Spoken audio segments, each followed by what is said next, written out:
Hello, everyone. Okay, so here's my promo recording for Yang Suk Choi.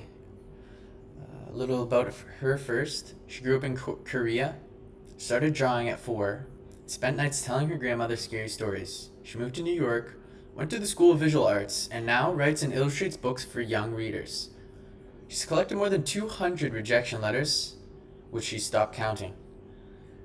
She spends time drawing alongside kids in shelters and villages around the world, and she calls those kids her greatest teachers. I feel like that shows up in her work. So the first book is The Name Jar, written in 2001. Eunhae has just arrived from Korea. On the school bus, kids stumble over her name and laugh. By the time she gets to class, she won't say it. She tells everyone she hasn't picked a name yet. So her classmates fill a glass jar with suggestions. Daisy, Amanda, Miles. Then one day the jar disappears. Eunhae stands up and says her real name out loud and teaches the class to say it too. Look at the art in the book is very interesting.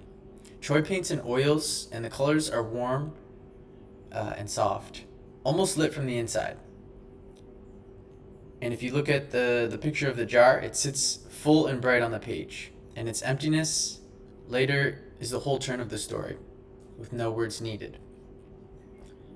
Her grandmother's name stamp, a little red block, is also how Korea stays present the whole time.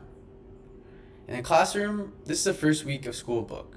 Name stories, name stamps, everybody teaches the class to say their name. It hits the New York Next Gen standards around describing how characters respond to challenges and illustrates how to understand a story. The second book is Peach Heaven.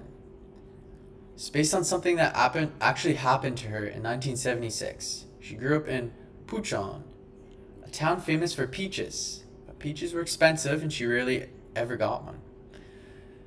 Then it rained for days. The hillsides gave way, and peaches came washing down into town. Free peaches everywhere.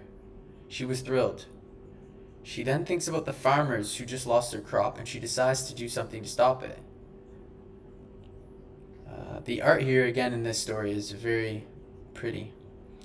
Rain, mud, mountains, and then the peaches, which she paints so you can almost feel the fuzz. She uses full spreads for the flood and small frame panels for the thinking. So the pacing does the emotional work. Classroom-wise, this is a strong book oriented on community, generosity, and cause and effect. Pairs with grade 2 to 3 social studies on communities and geography, and it's a good springboard for opinion writing. What would you guys have done with the peaches? Why I think a classroom library might need her is that both books give the decision to the child.